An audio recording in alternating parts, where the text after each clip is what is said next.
This is the first part of a two-part series on how to craft an offer and sell it fast. And today we're going to be talking about creating an online group program. Working with clients one-to-one is great and can be very rewarding, but it doesn't have to be your entire business model. Remember last week's episode we talked about leveraging group programs? Well, if you're ready to start serving more people, let's go through what's involved in designing, implementing, and running an online group program. Welcome to the Leverage Business Podcast, where we believe business success is about working smarter, not harder, leveraging your time and expertise in ways that fit the digital age you and your clients live in today. I'm your host, Jay Allison, author of Leverage Consulting in the Digital Age and founder of the iSuccess Business Academy. And every week I'll be sharing insights into how you can apply the power of leverage to grow your consulting, coaching, or other expert services business and create true freedom and independent success with mindset, marketing, and money model breakthroughs. Because when you get leveraged, the sky's the limit. Let's go for it.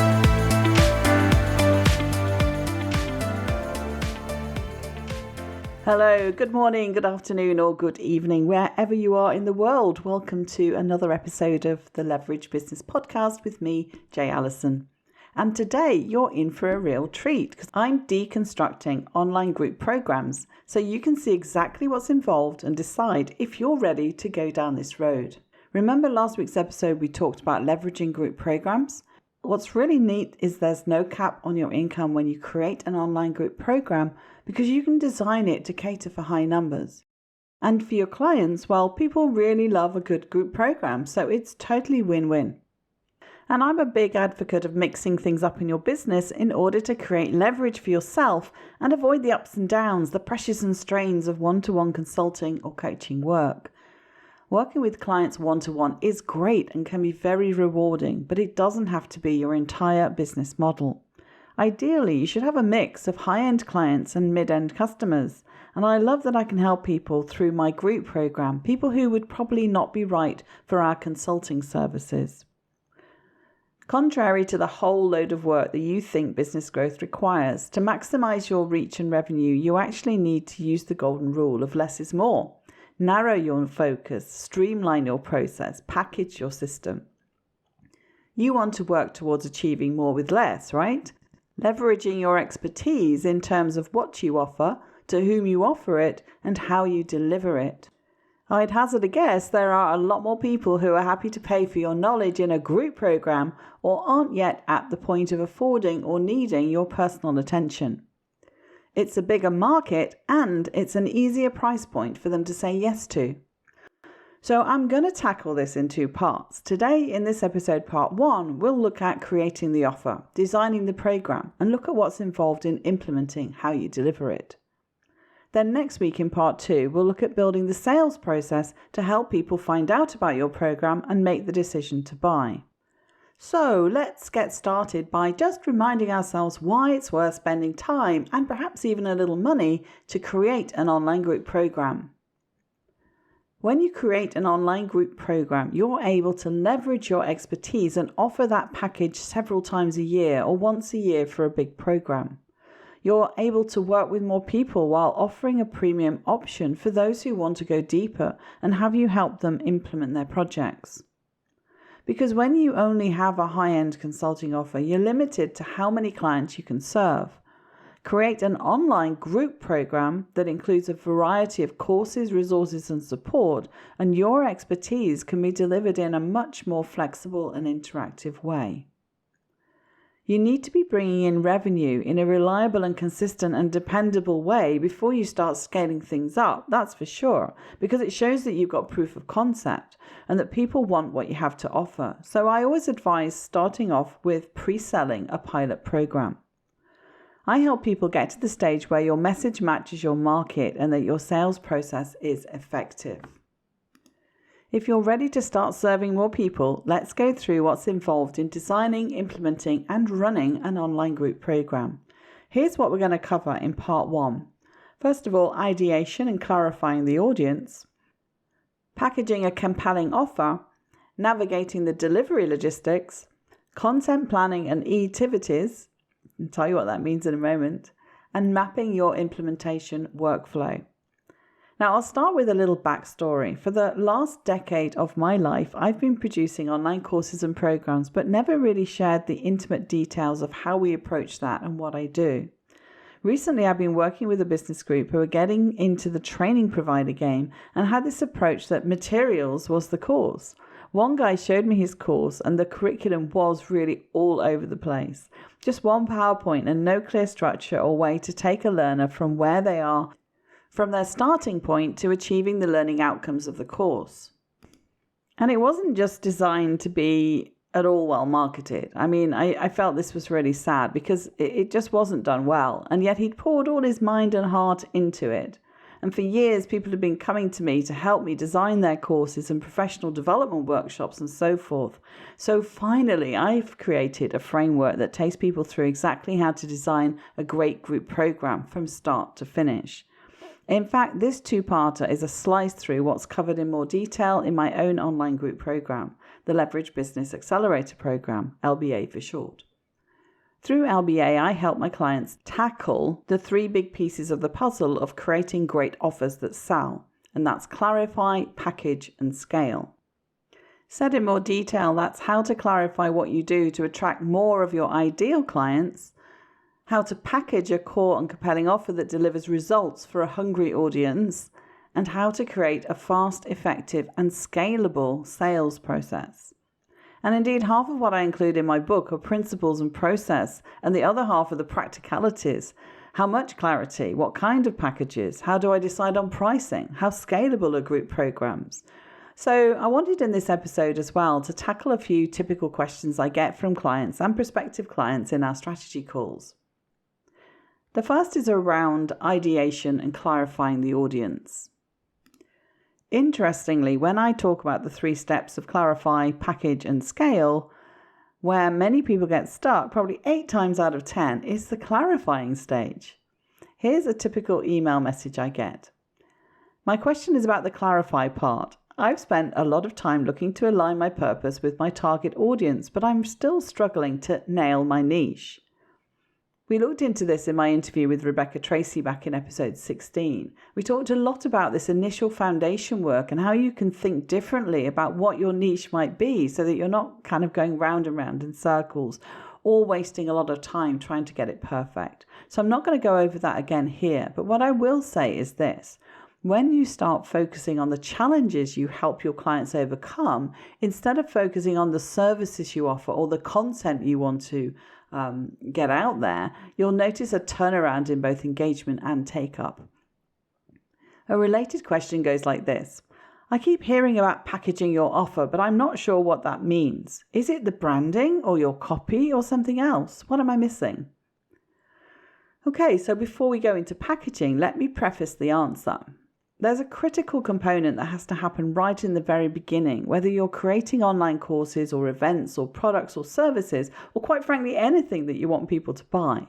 And that's to actually start by asking people for feedback to make sure that what you're thinking of creating is striking the right chord, so you can know exactly what the main challenges and problems that people are having and how they express them.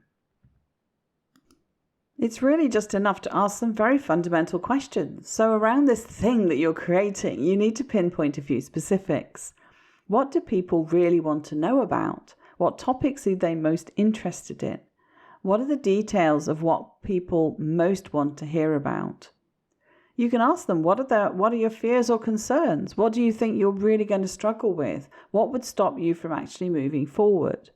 And the other area I always like to know about is what they would want to know or hear from me to feel comfortable or safe enough to actually buy and enroll on a program that helped them with those things. So if you haven't already done this market research, who are you going to approach to find those things out? The second area is around the packaging itself, packaging a compelling offer. So let's talk about that. The way I like to look at this is that the package is both the program design and the wrapper to sell it. In terms of program design, it's the specific set of things that you need in order to help your participants get the outcomes or result that they want, which your program promises to deliver.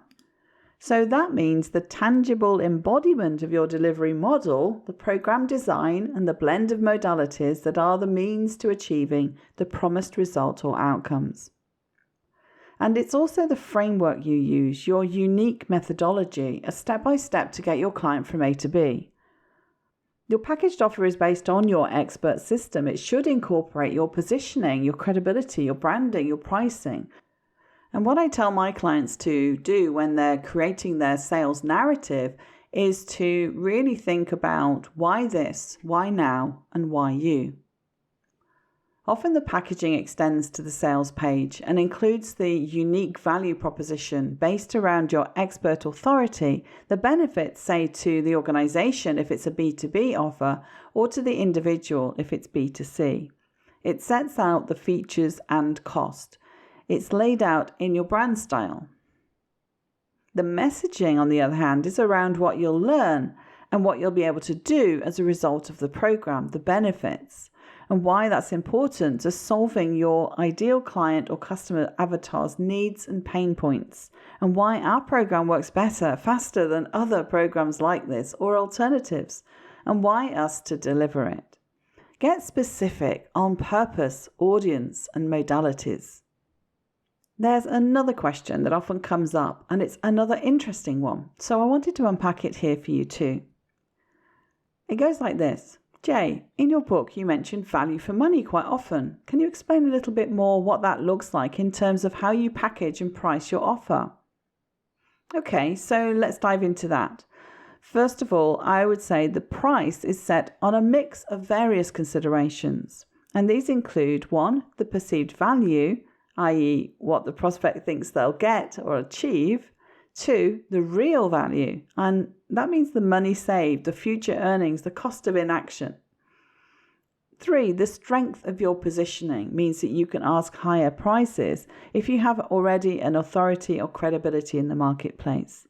And 4, there's a question around what the market will stand, and that's where your competitor analysis comes in, and maybe sometimes the industry standard rates are a factor. But that's not the only thing that you should base your prices on.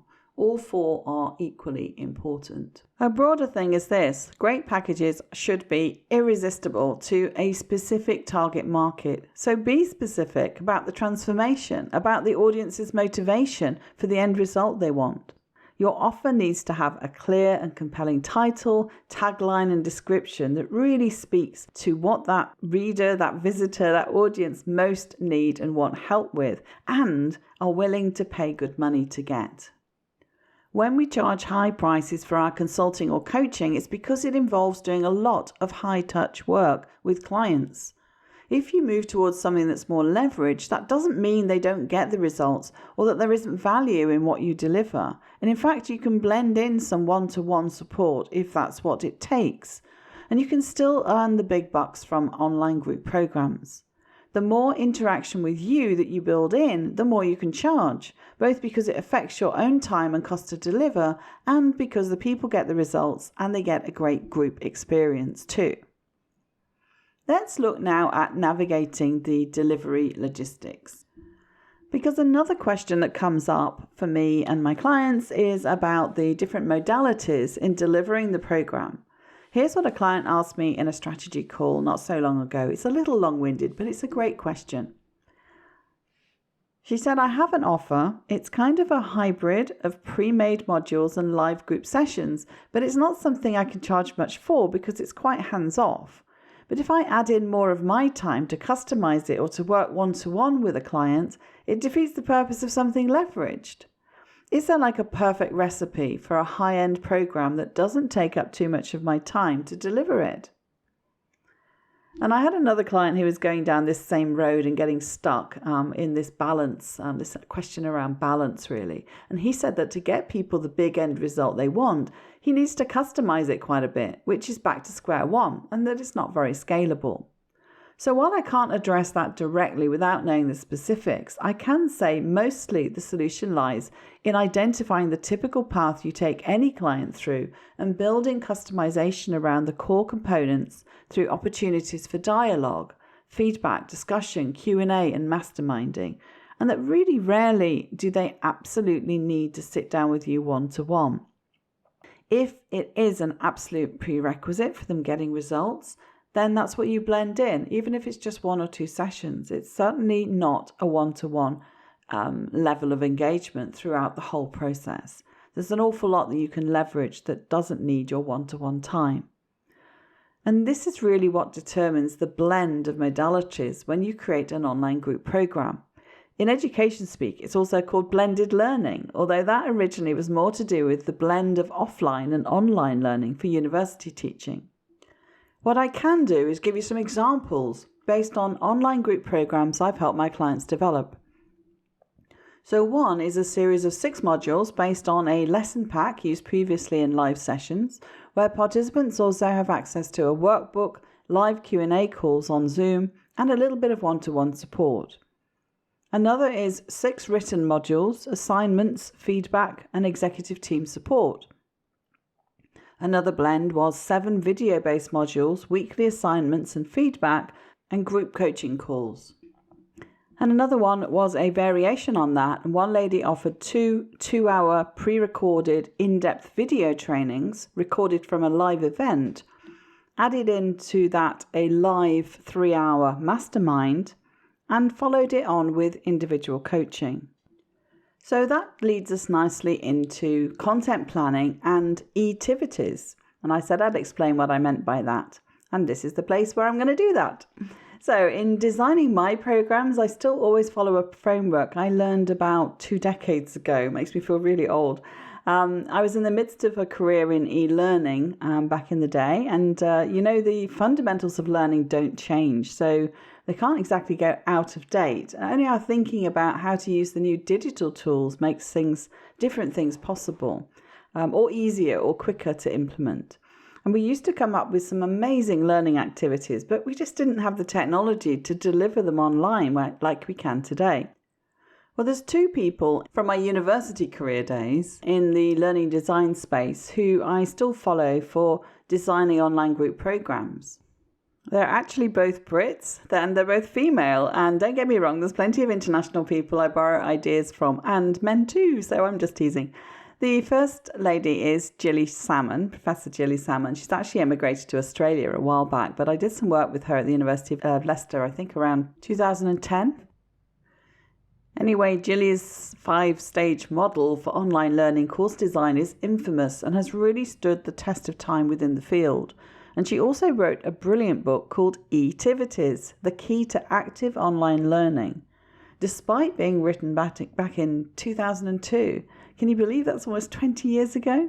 But to me, it remains an excellent source of ideas for what you can ask your students or learners to do that helps them learn, change behaviours and develop their capabilities. The second lady is a friend of mine called Grania Knoll, who is another go-to gal for online learning design. And she created a framework called the 7 C's of learning design that I still refer people to for designing online courses. Just Google it and you'll find plenty of free resources and diagrams. And I've added a link to a full presentation on the 7 C's to the episode show notes for you. Another way to look at the design of an online group program is to think about the type of learning that needs to happen and the role of the teacher in relation to what the learner is doing. For example, in my days of designing courses for CPD, that's continuing professional development, we looked at things as 3 tiers. The structured active learning. That's where the program is very activity-led, it's highly participative and interactive. So we use that a lot for action learning, and that's how a lot of my iSuccess courses are based on. It's typically proactive and great for practice-based courses, helping people not just to know more, but be able to do something better. Then there's reflective learning, where the participant is asked to read, watch or listen and to challenge their own thinking or practice. Usually this circles back to active learning if you add in an opportunity to discuss or to mastermind the new ideas and to come up with strategies that's going to take people forward. And there's also plain simple self-directed learning, which is totally unaccompanied, so like the do-it-yourself self-study model. Many people call this the true evergreen course because you design once, deliver many times and don't have to be there each time it runs or someone gets started.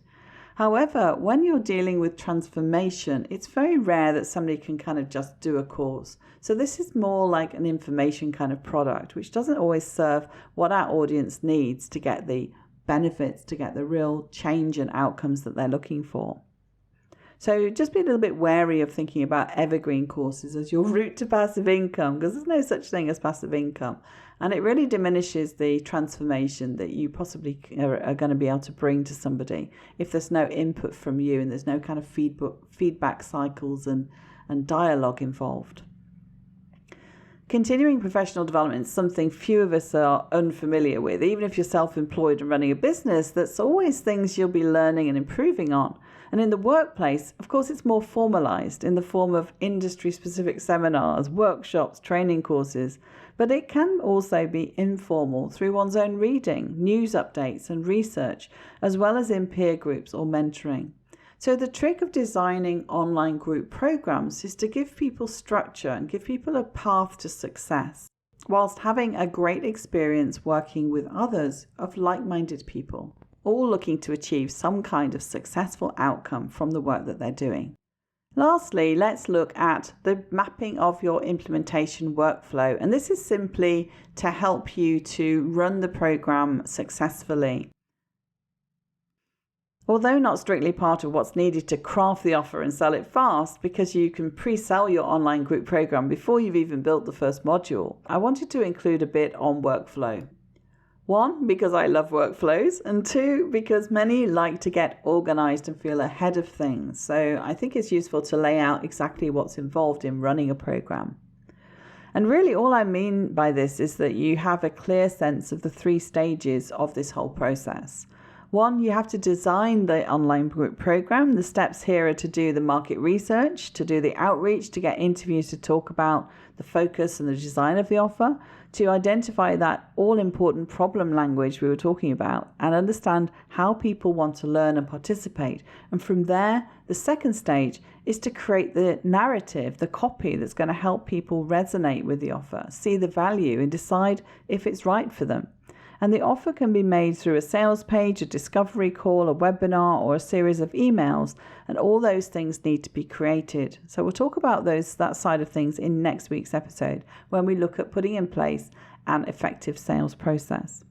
And the third thing is you need to put in place is a process to take payments, just simple admin and operations to onboard and orientate your participants and to deliver the program's activities.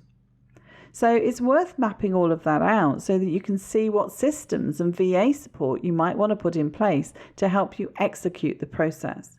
Because if you've got this up and running or you're delivering a number of group programs, it really helps that it's not all down to you, that you actually have a team and some support for your participants as well. If you are doing it alone, you'll want to see the process clearly so you can set a realistic time frame for getting everything done and get organized in how you run things and decide on your launch date. Just one final word on this, just to bear in mind because it's super important. Reinvention is the key to sustainable business success, right? And I say that because just now I mentioned the dreaded word launch. And we need to think in terms of planning out launches because every time you create a new offer and want to sell it, you need to think of it as a launch, even if it's not an all singing or dancing launch, as we talked about in Busting Myths about successful launches a few weeks ago in episode 21. In fact, each time you want to enroll people onto an existing program, a launch sequence will really help you promote it and sell it. And as we all know, this past year more than ever, the market does not stand still. So quite often you need to give some kind of reinvigoration and re-engagement into your offers. Sometimes you need to tweak the offers. Sometimes you need to tweak the titles even. Because what's worked and was in demand one year may not apply to the next. And look at this past year. I mean, who would have predicted the massive changes in our world? So the world is changing. And we can see it in front of us. We need to keep taking the temperature so we can respond in what we as a business are offering so we can keep serving and stay relevant to people's changing needs and interest. Your professional identity and positioning we talked about a little while back may stay relatively similar, but the messaging possibly changes. Now, those who have done well over the last 12 months have understood the implications and pivoted their offer. If you think you can't craft and sell a high-end offer fast when what people want and need has suddenly changed dramatically, then I hope today has been helpful. Tune in to next week's episode where I'm looking at exactly how to put an effective sales process into play to get those important enrollments coming in. And so it's ciao for now. See you then. Thank you for listening to the Leverage Business Podcast. Want to create leverage in your business? Did this episode provide some insights and ideas to be thinking through? If so, subscribe so you get alerts when the next one's released. If you want to learn more or would like help and support with building a leveraged business that achieves true freedom for you, then head over to jallison.com/podcast to find all the resources and links that go with this show on my website and to join our iSuccess community. And if you're enjoying our content, it would be great if you could pop into Apple Podcasts or the app you listen from and leave me a rating and review. Everyone makes a difference to improving our rankings. So thank you if you've done that already. I appreciate you. So hey, that's it. Thank you for listening. I hope you've loved this episode and have some great takeaways to be thinking through. I wish you a pleasant, productive and profitable week, and I'll see you again next time for another episode of the Leverage Business Podcast.